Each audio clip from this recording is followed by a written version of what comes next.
பீகாரில் ஒரு பேரணி நடத்துகிறார். யாருன்னா ராகுல் காந்தி. எதுக்காக பேரணின்னா, அங்கே நிறையா ஓட்டில் முறைகேடு நடந்திருக்கான். அங்கே நிறையா வாக்காளர் பட்டியலில் முறைகேடு நடந்திருக்கான். உடனே பல இதுங்களெல்லாம் காமிச்சு, ஒரே வீட்டுக்குள்ளே 50 பேர் இருந்தாங்க, ஒரே வாக்காளர் 6 இதில் இருக்கார், இப்படியெல்லாம் காமிச்சு வாக்காளர் இதில் முறைகேடு நடந்திருக்கு அப்படின்னு சொல்கிறாங்க. நான் கேட்குற ராகுல் காந்திக்கு, இந்த முறைகேடை செஞ்சவங்க யார்? பிஜேபின்னு சொல்கிறீங்க. பிஜேபியா இல்லை நீங்களா? முறைகேடு செய்தது யார்? நீங்கள் உலக மகா யோகியர் மாதிரி அவங்க செஞ்சாங்கன்னு சொல்கிறீங்களே. உங்கள் கட்சி, உங்கள் கூட இருக்கிற கூட்டணி கட்சிகள்லாம், லல்லு பிரசாத் யாதவ் கட்சியெல்லாம் பக்கா பயங்கரமான ஆளுங்களாக சேர்ந்த வேலையில். அப்போ நீங்கள் உங்கள் கூட்டணி செஞ்சாங்களா, பிஜேபி கூட்டணி செஞ்சாங்களா? சரி, வாக்காளர் பட்டியலில் முழுவதும் முறைகேடு நடந்திருந்தால் 42 இது மொத்தம் எம்பி.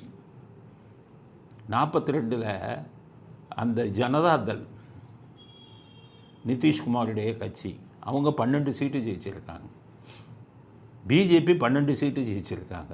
24 போக மீதி 15 சீட்டு உங்கள் கூட்டணி ஜெயிச்சிருக்காங்க.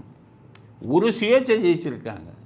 வாக்காளர் பட்டியலில் முறைகேடு நடந்திருந்தால் தமிழ்நாடை போல் 40க்கு 40 சீட்டும் பிஜேபி கூட்டணி ஜெயிச்சிருக்கணுமே. அப்போ முறைகேடுன்னு சொன்னால் நீங்கள் எப்படி ஜெயிச்சிங்க? இதுக்கு பதில். அடுத்தது, இந்த முறைகேடு செஞ்சதில் உங்கள் பங்கு என்ன? கொடுக்கவா உங்களுக்கு உங்களை? லல்லு பிரசாத் யாதவ் கட்சி என்னென்ன முறைகேடு பண்ணுவாங்க பீகாரில், எப்படி எப்படி வாக்குச்சாவடியை கைப்பற்றின கதையெல்லாம் இருக்க பீகாரில். லல்லு பிரசாத் யாதவ் முதல் மந்திரியாக இருக்கும்போது நீங்கள் வல்லவர்களாச்சே. அதனால் எல்லா பழியும் தூக்கி அவங்க தலையில் போட்டிங்கன்னா நீங்கள் யோகியர்களா? காங்கிரஸ் யோகியமாங்க. ஆக பொதுமக்கள் நல்லா புரிஞ்சுக்கங்க. பீகாரில் வாக்காளர் பட்டியலில் முறைகேடு நடந்ததாக சொல்கிறாங்க. யார்? இந்த காங்கிரஸ் தலைமையில் இருக்கிற கூட்டணி ஆளுங்க. அந்த முறைகேடில் பெரும்பாலானதே பண்ணியதே இவர்கள் கட்சி கூட்டணி தான்.